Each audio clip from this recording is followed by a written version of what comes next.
제가 아는 권사님, 우리 교회 권사님이 어느 날 저에게 이런 질문을 하셨습니다. 우리 교회에, 그러니까 제가 지금 출석하고 있는 교회를 말하는데요. 우리 교회는 예배 중에 사도신경을 외우지 않고 또 주기도문도 하지 않는데 이렇게 중요한 것을 빼놓고 예배를 드려도 그것이 올바른 예배가 되겠습니까? 이거 혹시 이단 아닌가요? 이런 질문입니다. 여러분들은 어떻게 생각하십니까? 제가 오늘 이 영락 장로교에 와서 보니 여러분들도 예배 중에 사도신경을 외우는 그런 순서가 있습니다. 이것이 꼭 있어야 되는 겁니까? 아니면 없어도 되는 겁니까? 있어도 되고 없어도 되는 겁니까? 제가 나름대로 제 전도사님께 그 질문에 대한 답을 제가 드렸는데요. 이 전도사님이 아니죠, 권사님께. 근데 이 권사님이 제 대답을 듣기는 들었는데 또 그것에 대해서 뭐 그렇게 반대는 없으셨지만은 의문이, 본인이 가지고 있던 의문이 완전히 해소되지 않은 그런 반응이셨어요. 아니, 왜 예배 중에 사도신경을 안 하냐 이거죠. 다른 교회도 다 하고 그러는데 왜 예배 시간에 우리 교회는 예배 중에 사도신경을 하지 않는 건가? 그러면 예배 중에 사도신경을 하는 예배가 더 나은 예배인가? 사도신경을 하지 않는 예배가 더 나은 그런 예배인가라는 질문이 있었습니다. 그래서 저는 집에 돌아와서 컴퓨터를 켜고, 요즘에 제가 많이 이렇게 궁금한 점이 있을 때는 그 인공지능이란 그런 컴퓨터 프로그램이 있어서 여러분 아시죠? 이렇게 물어볼 때가 있습니다. 그래서 제가 인공지능에게 이렇게 물어보았습니다. 예배 중에 사도신경을 하지 않는 것은 그것이 올바른 예배인가요? 아니면은 그것이 이단인가요? 이렇게 물어봤더니요, 인공지능이 이렇게 결론적으로 대답을 해요. 여러 가지 정보를 많이 이렇게 얘기를 합니다. 이 사도신경이라는 것은 초대 교회, 굉장히 교회 역사에서 일찍부터 우리 교회가 가르쳐 왔던 우리 기독교 신앙에 아주 중요한 그런 내용이죠. 특별히 예수 그리스도께서 누구신지에 대한 아주 그 성경을 압축하고 요약한 그런 신앙의 고백이고, 그래서 교회는 전통적으로 이 사도신경을 교회 교인들에게 가르치고 또 그것을 암송하는 것을 그렇게 전통적으로 행해 왔습니다. 그렇게 이제 이 사도신경이라는 이 문서가, 교회 문서가 성경에 있는 내용은 아니지만 성경의 신앙을 잘 요약한 그런 문서고, 그래서 그것에 유익이 많다라는 것을 먼저 이야기를 합니다. 인공지능의 대답이 그렇다는 거예요. 근데 그러고 나서 이제 제 질문, 그러면 예배 중에 꼭 인공지능을 사도신경을 꼭 외워야 되는 것이고 그것을 외우지 않으면 이단입니까? 라고 했을 때 꼭 그렇지는 않다라는 것입니다. 꼭 예배 중에 사도신경을 암송해야 된다는 그런 명시적인 그런 규정이나 가르침이 성경에 있지 않다는 거죠. 그래서 교회의 판단에 따라서 그것이 유익하다고 하면 할 수도 있는 것이지만, 또 안 한다고 해서 그것을 꼭 이단이라 이렇게 말하기는 어렵다라는 그런 대답이었습니다. 다시 한번 이렇게 제가 결론을 요약해서 말씀드리면, 사도신경이라는 그 신앙의 내용 자체는 굉장히 정확하고 우리가 꼭 알아야 되는 그런 내용입니다. 그래서 사도신경의 내용, 전능하신 하나님의 존재를 부인한다든지, 아니면 예수 그리스도가 하나님의 아들이심을 부인하신다든지, 예수님이 동정녀 마리아의 몸에서 태어났고 그가 죽으셨고 3일 만에 부활한 그런 어떤 사도신경의 내용을 부인하는 그런 신앙이라면 그 신앙은 이단일 것입니다. 그렇지만은 단순히 형식적인 예배의 형식에서 사도신경을 하지 않는다는 그것이 이단의 증거가 될 수는 없다라는 그런 결론이었습니다. 그런데 앞서 제가 나름대로 권사님께 드린 대답의 내용도 그것과 크게 다르지 않았습니다. 내용상으로는 크게 다르지 않았지만, 제가 인공지능의 답을 잘 보니까 저보다 설명이 더 정확하고 또 친절하고 자세하게 잘 돼 있어서 참 이해하기 쉽다 그런 생각이 들었어요. 그러면서 제가 좀 기분이 나빠졌습니다. 아니, 내가 여태까지 성경을 열심히 이제 공부도 하고 설교도 하고 했는데, 제가 이렇게 전하는 이 질문에 대한 답이 그 컴퓨터가 그냥 이렇게 여러 사람의 의견을 모아서, 그런 정보를 모아서 내는 그런 답에 크게 다르지 않다라는 것이 저에게는 참 조금 제가 부족한 것이 아닌가, 그런 생각이 들었고, 이런 질문이 생겼습니다. 만약에 이 질문을 예수님께 드린다면 예수님은 어떻게 대답하실까? 예수님도 이영기 목사처럼 그런 대답을 내실까? 예수님도 인공지능처럼 그런 대답을 하실까? 아니면 예수님은 좀 다른 대답을 하시지 않을까라는 그런 생각이 들었습니다. 그래서 제가 컴퓨터를 끄고 무릎을 꿇고 앉아서 예수님께 질문을 드려봤어요. 예수님, 우리가 예배 중에 사도신경을 하지 않는 것이, 그것이 우리 예배를 더 이렇게 좀 안 좋게 만드는 것이고, 그것이 이단의 어떤 그런 일이 되겠습니까? 그리고 예배 중에 사도신경을 하는 것이 꼭 그것이 필요한 것입니까? 라고 제가 예수님께 기도 중에 한번 물어봤는데, 그때 예수님께서 성경을 통해서 저에게 대답하시는데, 오늘 본문의 말씀이 이렇게 저에게 연상이 되어지면서 본질적으로 이 질문은 같은 질문이구나라는 그런 생각, 그런 대답이 왔다는 것입니다. 자, 오늘 본문 19절 말씀을 다시 한번 보면요, 이렇게 여자가 이렇게 질문을 하죠. 이렇게, 주여, 내가 보니 선지자로소이다. 예수님하고 어떤 대답을 했어요. 사마리아의 여인이 우물가에서 예수님을 만나서 대화하는 내용을 여러분들은 이미 그 장면을 알고 계실 것으로 저는 생각합니다. 이 여자는 동네에 소문난 그런 이렇게 여자였고, 뭐 남편이 몇 명이 있다고 그랬었죠. 뭐 5이 있었다고 그랬나요? 그런데 지금 있는 남편도 사실은 남편이 아니다라는 뭐 그런 걸 예수님께서 말씀하시고, 그 이어지는 대화가, 여자가 갑자기 자기의 어떤 신상의 그런 문제를 얘기하다 말고 아주 굉장히 신학적인 그런 질문을 예수님께 던지는 겁니다. 20절 말씀인데요. 우리 조상들은 이 산에서 예배하였는데 당신들의 말, 여기서 당신들은 유대인이죠. 사마리아 사람들은 유대인들을 굉장히 이렇게 배관시하고 이렇게 같이 상종하지 않는 그런 사람들이었기 때문에, 당신들 유대인의 말은 예배할 곳이 예루살렘에 있다 하더이다. 이게 무슨 뜻이냐면요, 우리 조상들, 그러니까 사마리아 사람들은 자신의 조상들 아브라함, 이삭, 야곱을 이야기하고 있습니다.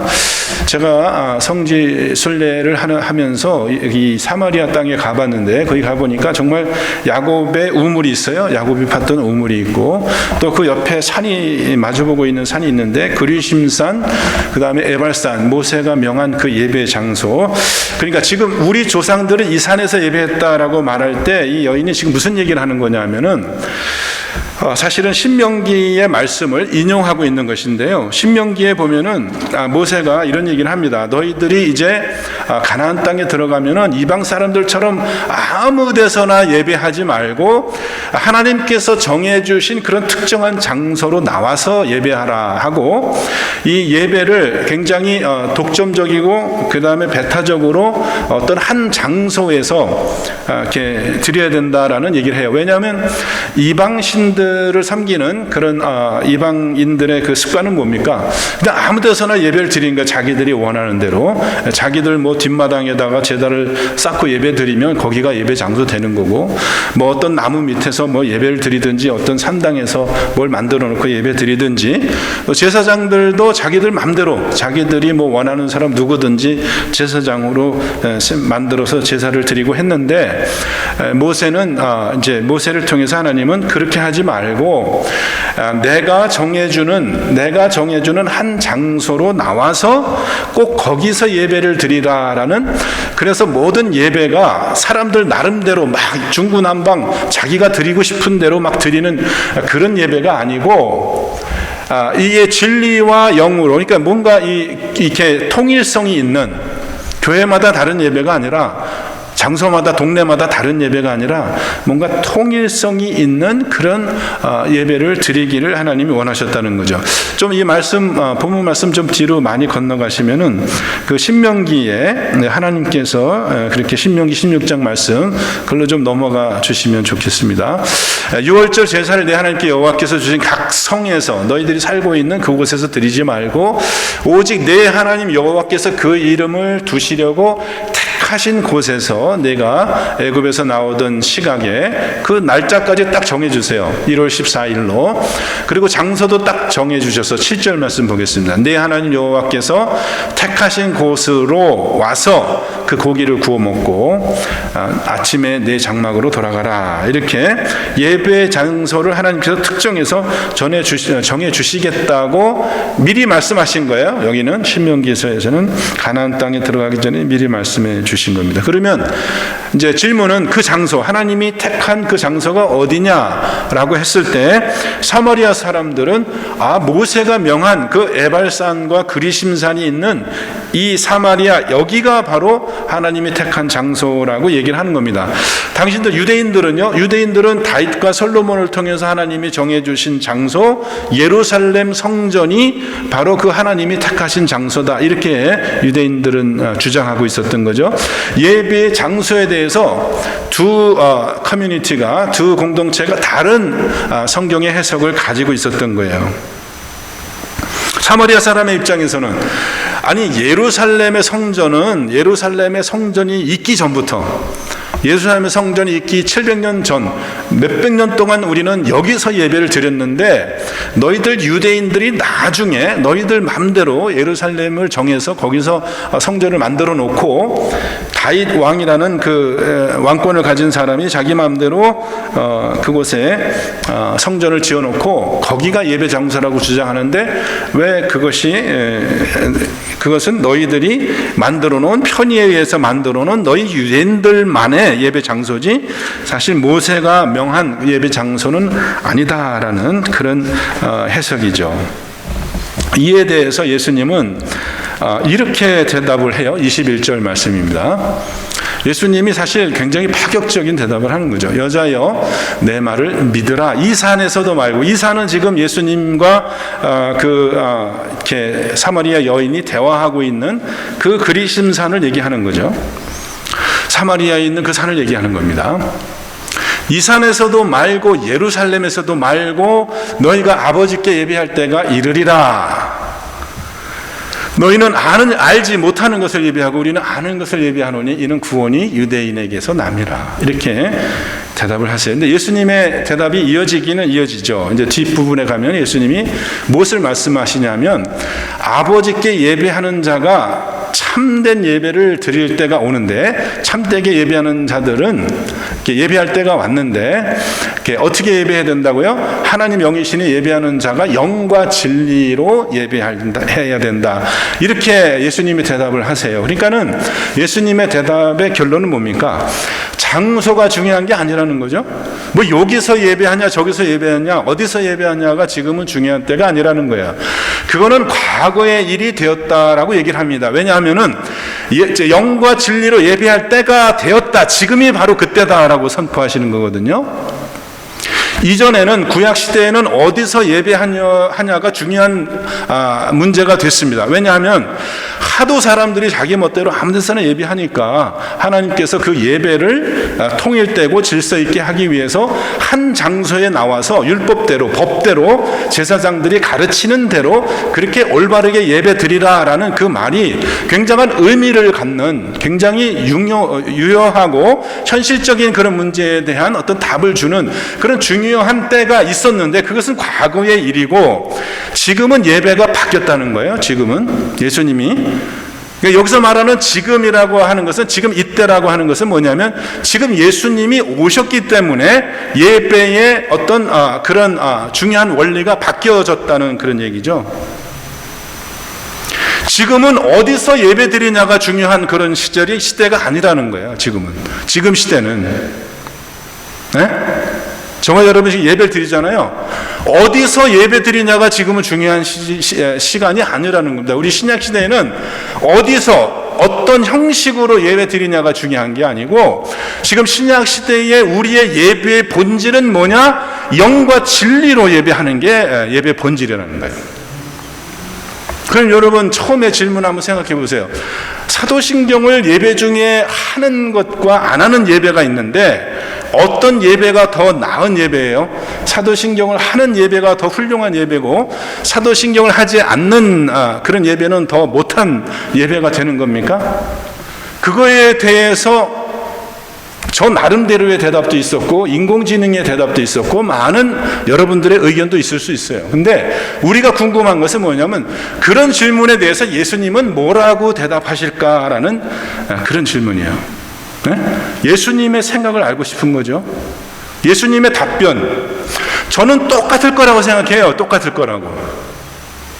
그 문제, 우리가 갖고 있는 그 예배에 대한 현실적인 문제가 지금 이 사마리아 여인이 갖고 있었던 예배에 대한 문제와 하나도 다를 게 없다는 거예요. 여기서 예배 드리냐 저기서 예배 드리냐가 중요한 게 아니고, 지금은 영과 진리로 예배할 때다라고 예수님이 대답하셨을 때, 우리가 만약에 똑같은 질문을 한다면 예수님이 저는 이렇게 대답하실 것 같아요. 야, 사도신경을 하는가 안 하는가가 너희들의 예배의 그 질을, 너희들이 예배가 정말 더 참된 것인지를 드러내는 기준이 아니고, 영과 진리로 예배하느냐가 그것이 너희들의 예배를 결정하는 요소다. 이렇게 예수님은 대답하실 것 같아요. 그러니까 사도신경을 해도 그것을 습관적으로 그냥 예배하면서 사도신경을 해야 되니까 하는 어떤 그런 형식적인 그런 예배라면, 그리고 거기에 진리와 영이 없는 그런 예배라면, 그것은 사실 참된 예배, 하나님이 받으신 예배가 아니죠. 사도신경이 없다, 그런 순서가 없다 하더라도 내 마음속에 정말 영과 진리로 하나님을 예배하는 그런 예배가 있을 수도 있다는 거예요. 형식이 중요한 것이 아니라 그 형식 안에 숨겨져 있는 예배의 본질이 중요하다는 그런 얘기 아니겠습니까, 여러분? 근데 그러면 거기까지는 좋았어요. 그래서 나는 그렇지, 역시 예수님은 다르구나. 역시 예수님은 이영기 목사가 낸 대답 이상으로, 인공지능이 준 그 대답 이상으로 1000배, 100배 뛰어난 그런 지혜를 가지고 계시구나라고 제가 인정을 하고 회개했습니다.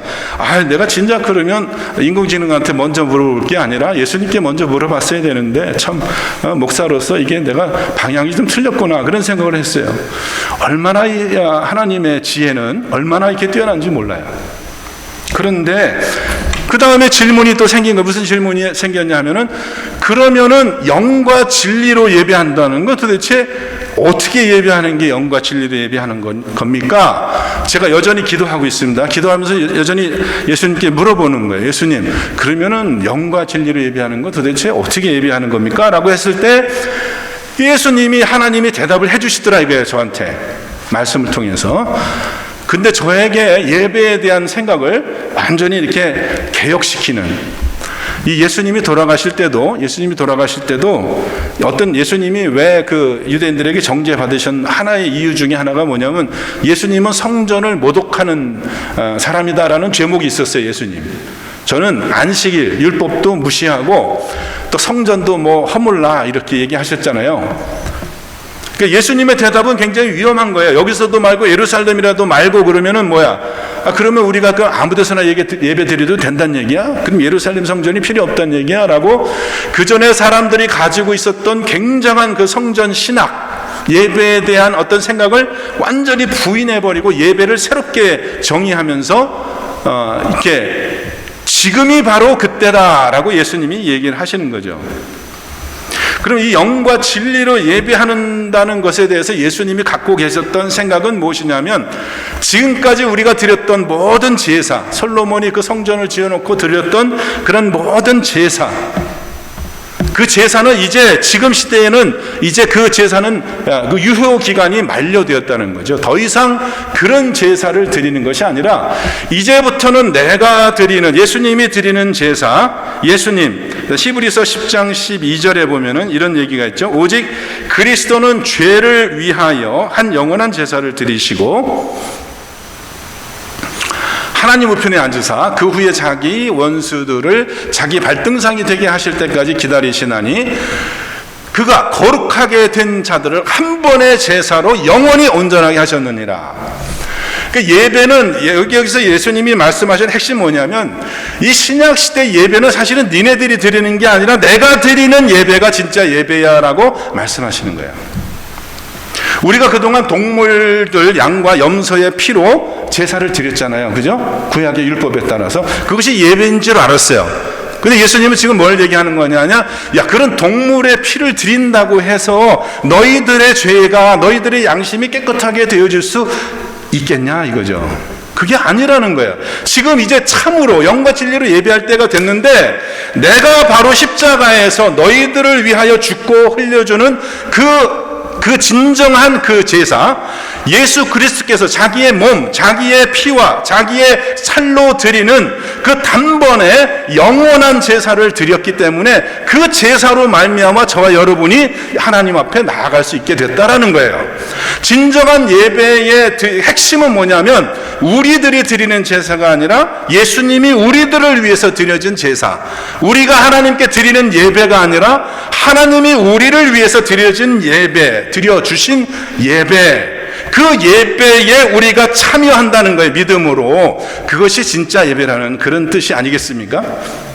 그러니까 예수님은 내가 지금부터 드릴 예배가 진정한 예배야. 너희들은 지금부터 그 예배를 드려야 돼. 지금이 바로 그때야. 네가 말하는 그 메시아가 와서 모든 걸 가르쳐 주겠다 그랬지, 예배에 대해서. 그죠? 메시아가 오면 그가 우리에 대해서 진짜 예배가 무엇인지에 대해서 가르쳐 주시겠다고 그렇게 여인이 얘기했는데 예수님이 뭐라고 대답했어요? 내가 바로 네가 말하는 바로 내가 그 사람이야. 내가 너희들을 위해서 진짜 예배를 드려주기 위해서 이 땅에 온 거야 라고 예수님이 말씀하시는 거 아니겠습니까, 여러분? 그러면서 성경을 통해서 저에게 하나님이 가르쳐 주시더라고요. 그렇다면 여전히 예수님이 그런 예배를 우리를 위해서 드려주셨는데 그러면 우리는 도대체 어떻게 예배를 해야 되는 거예요? 그게 결론적으로 사도신경을 해야 되는 거예요? 안 해야 되는 거예요? 헌금은 드려야 되는 거예요? 안 드려야 되는 거예요? 그러면 우리는 어떻게 예배해야 되는 거예요? 여전히 제 마음속에 여전히 영과 진리로 예배한다는 그 말에 핵심적인 것은 어떤 내용이고 우리는 그럼 그것을 어떻게 실천해야 되는가라는 질문이 있잖아요. 여러분 있으세요? 없으세요? 그런 질문이 있으세요? 없으세요? 있으시죠? 지금 예배 드리러 오셨잖아요. 예배가 뭔지 참된 예배 드리고 싶지 않으세요, 여러분? 근데 하나님 먼저 저에게 이렇게 대답을 하시더라고요. 제가 지금 잠깐 기도하면서 하나님이 저에게 하신 말씀이에요. 잠깐, 오래 걸린 게 아니에요. 제가 풀어서 설명하니까 여러분에게 좀 오래 이게 시간이 걸리는데, 먼저 하나님께서 저한테 이런 지혜를 주세요. 성경에 보면은 잘못 드린 예배가 많다는 거예요. 영과 진리로 드리지 않은 그런 잘못 드린 그런 예배가 있는데, 그런 예배를 저한테 이렇게 보여주시더라고요. 이런 예배는 잘못된 거야. 그래서 누가복음 그 18장에 나오는 이야기입니다. 두 사람이 기도하러 성전에 올라갑니다. 하나는 바리새인이고 하나는 세리다. 이것도 여러분 익히 아시는 이야기죠. 두 사람이 성전에 올라가. 성전이 예배하는 곳이잖아요. 기도하는 곳이잖아요. 바리새인은 이렇게 기도합니다.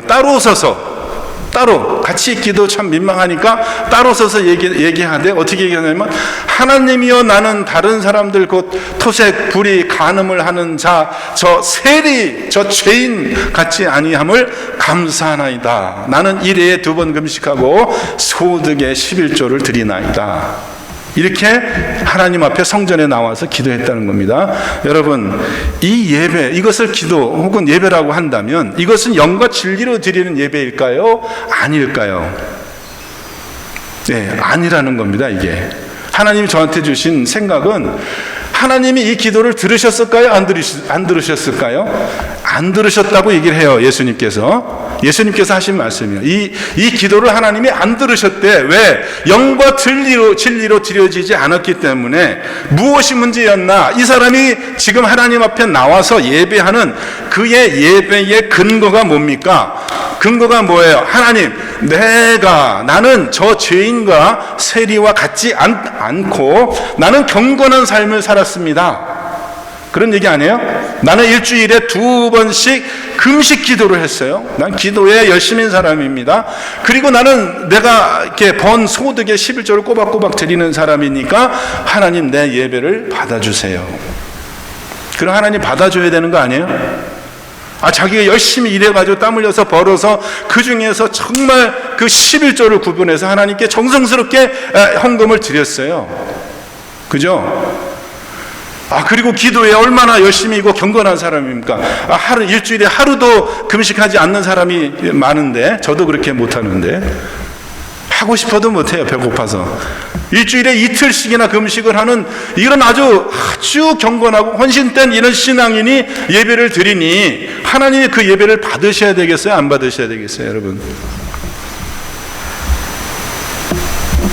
우리가 밥 굶는 것이 하나님께 우리가 밥 굶는 것이 하나님께 도대체 무슨 하나님께 즐거움이 될까요? 우리도 헌금을 했습니다. 우리가 돈을 100불을 드린다 한들, 100만 달러를 드린다 한들, 그것이 하나님께 무슨 보탬이 됐을까요? 될 수 있을까요, 여러분? 그것이 하나님을 기쁘게 하는 그런 것이 될 수 있을까요, 여러분? 그러니까 이 사람은 예배를 드릴 때 무엇으로 지금 하나님 앞에 나가고 있습니까? 자신이 한 행동, 자신의 경건, 자신의 의로움으로 지금 예배를 하고 있다는 겁니다. 여러분은 도대체 무엇으로 인하여 예배를 드릴 수 있게 되었고, 무엇으로 하나님께 지금 예배를 드리고 있는 것입니까? 그런데요, 진정으로 영과 진리로 드린 예배가 그 뒤에 바로 이어서 나옵니다. 자, 세리는 멀리 서서 감히 눈을 들어 하늘을 쳐다보지도 못하고 다만 가슴을 치며 이르되, 하나님이여 불쌍히 여기소서, 나는 죄인으로소이다. 내가 너희에게 이르노니 이에 저 바리새인이 아니고 이 사람이 하나님 앞에 의롭다 하심을 받고, 그의 예배가 받아들여졌다는 거잖아요, 하나님 앞에. 왜? 그는 자기가 한 행동이나 자기의 의로움을 근거로 해서 예배를 드리는 게 아니라, 그는 자기가 그런 의가 없음을 고백하고, 자기가 교회를 위해서 무엇을 했든지 간에 내가 한 무엇 때문에 내가 드리는 예배가, 내가 사도신경을 열심히 했기 때문에, 내가 기도를, 금식을 열심히 했기 때문에, 내가 교회를 위해서 막대한 헌금을 했기 때문에 그것으로 인해서 내가 더 경건한 사람이 되어서 하나님께 영과 진리로 예배할 수 있는 것이 아니고, 그런 모든 것들은 다 하나님께 아무 필요가 없는 것들이고,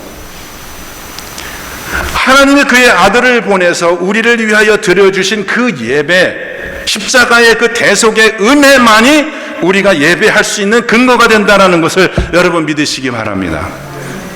다른 거로는 하나님을 기쁘시게 할 수가 없어요, 여러분.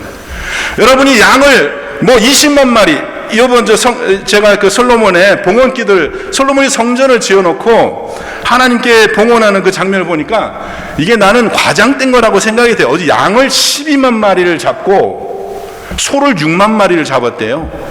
짐승 18만 마리, 18마리가 아니라 18만 마리를 번제로 제사를 드렸다는 거예요. 그 솔로몬이 성전을 지어놓고 그 성전을 하나님께 봉헌하는 봉헌 기도의 그 장면에서 그런 얘기가 나와요, 여러분.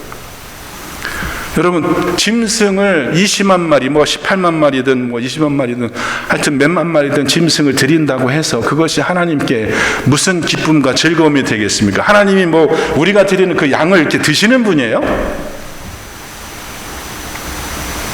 우리가 40일을 금식을 하고 우리가 무슨 경건한 행위를 한다고 해서 그것이 하나님께 무슨 기쁨이 되겠냔 말이에요. 우리에게 그런 의로움이 있습니까? 여러분, 도대체 무엇으로 지금 이 자리에 나와 계신 거예요, 여러분? 제가 보니까 교회에서 맨날 그런 거 가지고 싸우시더라고요. 우리 교회는 말이야, 이 사도신경 해야 되는데 왜 사도신경 안 했냐고. 그것이 왜 우리의 관심사가 돼야 됩니까, 여러분? 그것이 왜 성도들 사이에 분열의 그런 단초가 돼야 됩니까, 여러분? 그것이 예배하고 무슨 상관이 있는 겁니까, 도대체? 그렇지 않아요, 여러분? 11조를 드려야 됩니까, 안 드려야 됩니까? 제가 이전에 목회했던 그 교회는 어떤 집사님은 11조, 성경에 11조 드리는 말이 어딨냐고, 나는 11조 안 드리겠다고. 또 그런 분도 계세요. 성경에 대한 지식이 있으신 분입니다. 저는 그분의 생각이 판단이 맞다고 생각해요. 성경에 11조를 꼭 드려야 된다는 그런 가르침은 없습니다, 여러분. 잘 이제 보세요. 그런 가르침이 없어요. 근데 성경에 어떤 가르침이 있냐면, 너가 드리고 싶은 만큼 드리라고. 많이 거두고 싶으면 많이, 이건 씨 뿌리는 거랑 똑같다고. 많이 심으면 많이 걷는 거고, 적게 심으면 적게 걷는 거야. 네가 거두고 싶은 만큼 뿌려, 거두고 싶은 만큼 드려. 그것이 신약의 고린도후서 9장, 고린도후서 9장의 그 헌금의 원리거든요. 씨 뿌리는 자의 비유예요. 네가 더 많이 거두고 싶으면 많이 드리고, 조금 거두고 싶으면 조금 드리고, 네 마음대로 해. 언제 11조 드리라고 하나님이 요구하지 않았어요. 근데 왜 11조를 드리는 게 우리가 하나님 앞에 자랑이 됩니까? 왜 또 자기는 11조를 안 드리는 게 또 자기는 그게 성경적으로 맞다고, 또 그것이 또 자랑이 돼서 예배, 그런 것이 왜 우리들에게 분열의 단초가 되고, 그런 것이 왜 우리들의 예배에 어떤 자랑이 되어야 됩니까, 여러분? 우리에게 그런 의의가 있나요? 우리가 정말 얼마를 드린다고 해서 하나님이 그 돈을 가지고 돈이 없어서 하나님이 우리에게 그렇게 요구하시는 건가요? 금도 내 것이 은도 내 것이라 그랬지 않았어요, 하나님이? 내가 너희들에게 주는 거야. 다 너희들이 필요한 걸 내가 너희들 주는 거고, 너희들이 나를 위해서 성전을 지어주는 게 아니라 내가 너희들의 집을 지어주는 거야 라고 하나님이 말씀하시지 않나요, 여러분? 참 인색하게 우리는 드리면서도 그 인색하게 드리는 것, 그것마저 우리들의 의의가 돼서 그거를 우리들은 예배의 근거로 삼아서 서로 성도들끼리 다투고 자랑하고 싸우고 하더란 말이죠. 그거하고 예배하고는 아무 상관없는 거예요, 여러분. 우리가 하나님 앞에 나와서 예배 드릴 수 있는 유일한 근거는 우리의 참 대제사장이 되주신 예수님께서 그의 목숨을 아낌없이 우리 위해서 주셨기 때문에, 그 제사를 믿는 믿음으로 우리가 나아가야지만 하나님 우리가 기쁘시게 할 수 있는 참된 영과 진리의 예배가 된다는 그런 사실, 여러분 받아들이시고 동의하지 않으십니까, 여러분? 다 동의하시죠? 거기에 덧붙일 것이 있나요? 우리가 덧붙일 것이 있나요? 거기다가 예수님의 피의 그 대속의 은혜에 우리가 조금이라도 덧붙일 게 있나요? 거기다가 다만 100불이라도 우리가 더 해야 되나요? 더해서 예배를 드려야 되나요? 그런 것은 없습니다, 여러분. 단번에 영원한 제사를 드리신 거예요. 단번에 끝난 거예요. 예배는 거기서 우리는 그 예배에 믿음으로 동참하기만 하면 된다는 겁니다, 여러분.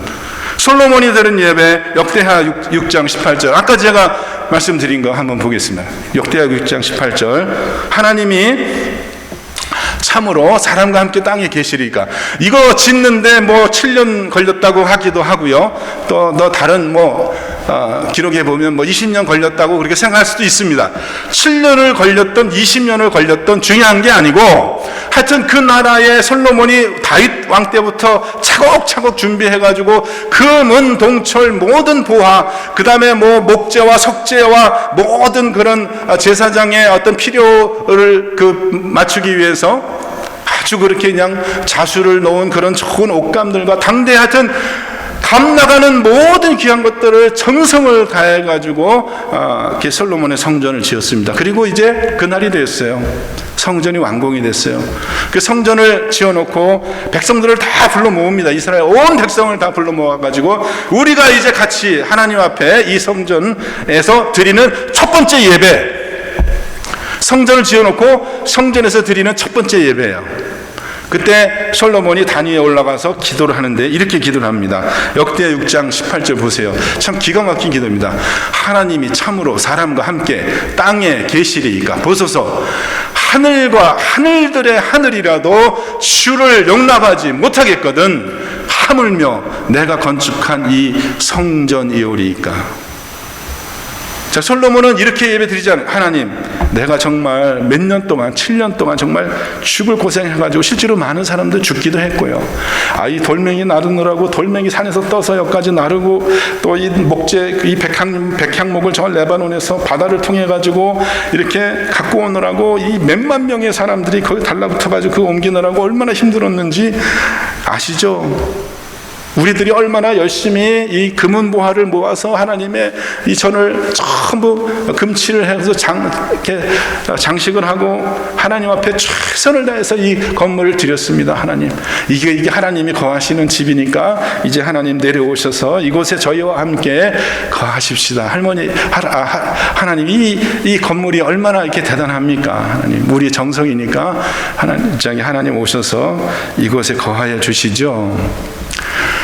솔로몬이 그렇게 기도하지 않았다는 거예요. 그렇게 기도하지 않고 어떻게 기도했다고요?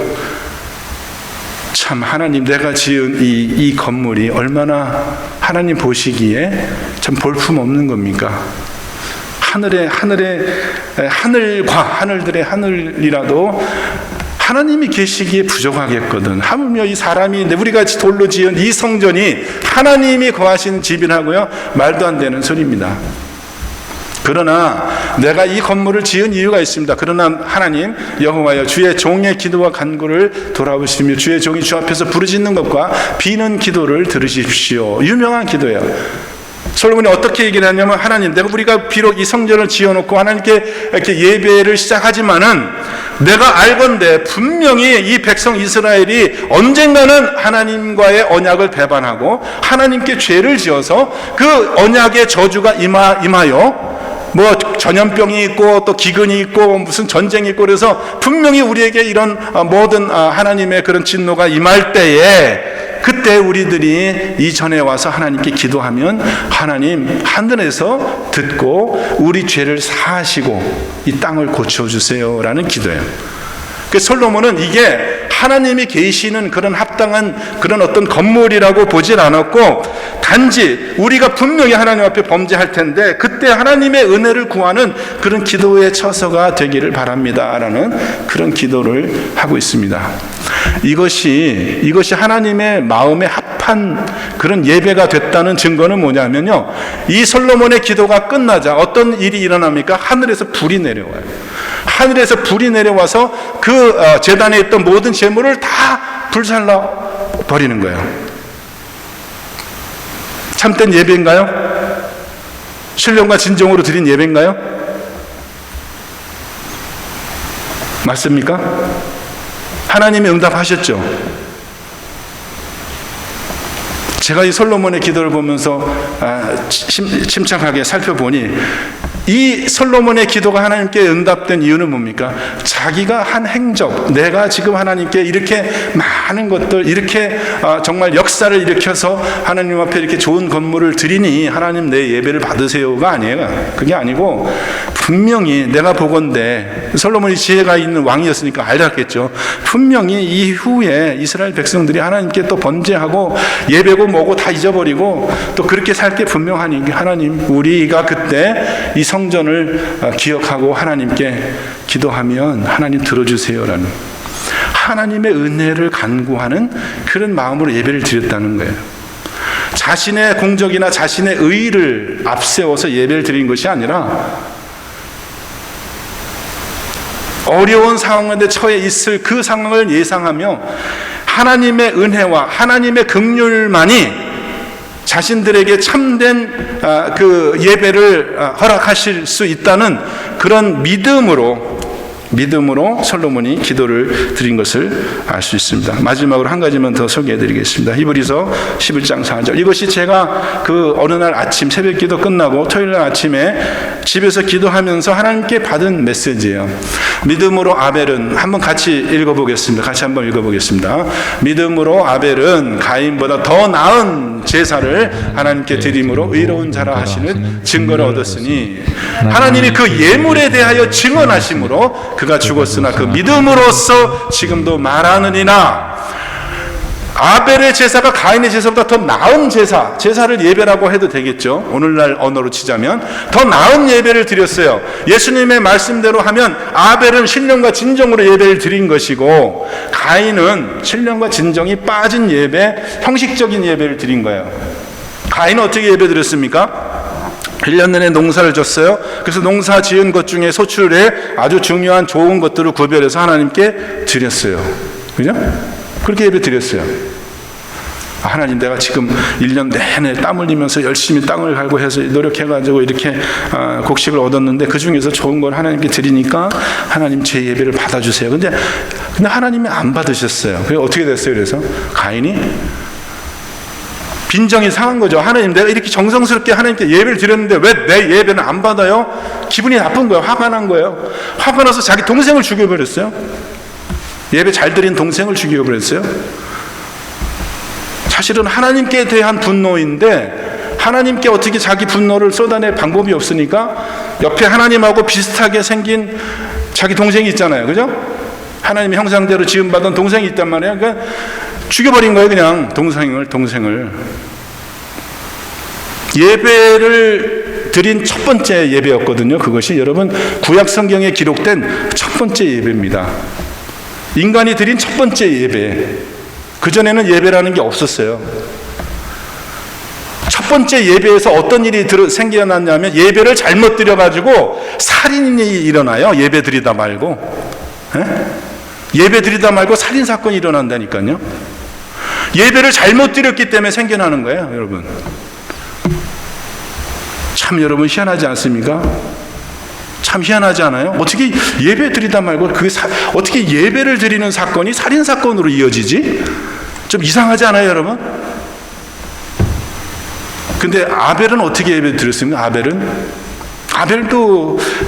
이제 양을 치는 사람이었잖아요. 그래서 양을 길러가지고 양 중에서 좋은 양을 골라서 하나님께 예배를 드렸는데, 근데 아벨은 믿음으로 더 나은 제사. 믿음은 뭐예요? 믿음은 바라는 것들의 실상이요 보이지 않는 것으로, 보이는 짐승으로 아벨이 예배를 드린 게 아니라 보이지 않는 믿음으로 예배를 드렸다는 거예요. 그래서 히브리서 11장 믿음장인데, 이 히브리서 11장을 올바로 해석하려면 1절과 2절을 잘 읽으시고, 그 믿음은 바라는 것의 실상이요 보이지 않는 증거라는 그것이 이 히브리서 전체를 해석하는 그 열쇠가 되는 거죠. 그러니까 그게 1절에 있는 거죠. 그래서 뭐라고 그러냐면, 하나님이 그 예물에 대해서, 하나님이 아벨이 드린 예물에 대하여 어떻게 해요? 증거, 의로운 자라, 잘 드렸다라고 하나님이 인정을 해주셨다는 거예요. 아벨의 예배를. 아벨이 도대체 뭘 드렸길래? 짐승을 드렸어요. 그럼 하나님이 채식은 싫어하고 곡식은 싫어하고 육식을 좋아하셔서 하나님이 아벨의 제사를 더 의롭게 받았다고 그렇게 인정한 게 아니라, 아벨이 어떻게 예배를 드렸다는 거예요? 아벨이 그렇게 열심히 이렇게 양을 치고 이렇게 하나님께 예배 드린 다음에, 예배 드릴 때 아벨은 이렇게 예배를 드렸다는 겁니다. 하나님, 내가 열심히 1년 동안 이렇게 가축을 길러서 그 중에서 제일 좋은 걸 내가 이렇게 하나님께 예배를 드립니다. 그런데요, 여기가 중요한 겁니다. 그런데요, 제가 하나님께 이 동물로 예배 드리지만 도대체 이 예배가 하나님께 도대체 내가 드리는 이 짐승이 하나님께 도대체 무슨 이득이 되겠고, 이게 무슨 하나님께 즐거움이 되겠고, 이것이 무슨 나의 죄를 깨끗하게 하겠고, 이것이 도대체 무슨 의미가 있습니까? 이거는 그냥 형식 아니에요, 형식. 형식 아닙니까, 형식. 이것이 부족한 것을 알고 하나님이 이것을 안 받는다 한들 제가 하나님께 무엇을 제가 주장할 수 있겠습니까? 제가 바라는 것은, 아벨이 갖고 있었던 믿음은 그 히브리서 이후에 나오지만 아벨의 흘린 피보다 더 낫게 말하는 예수 그리스도의 흘린 피. 아벨은 양을 드렸지만 그 양이 충분한 제사라고 생각하지 않았다는 겁니다.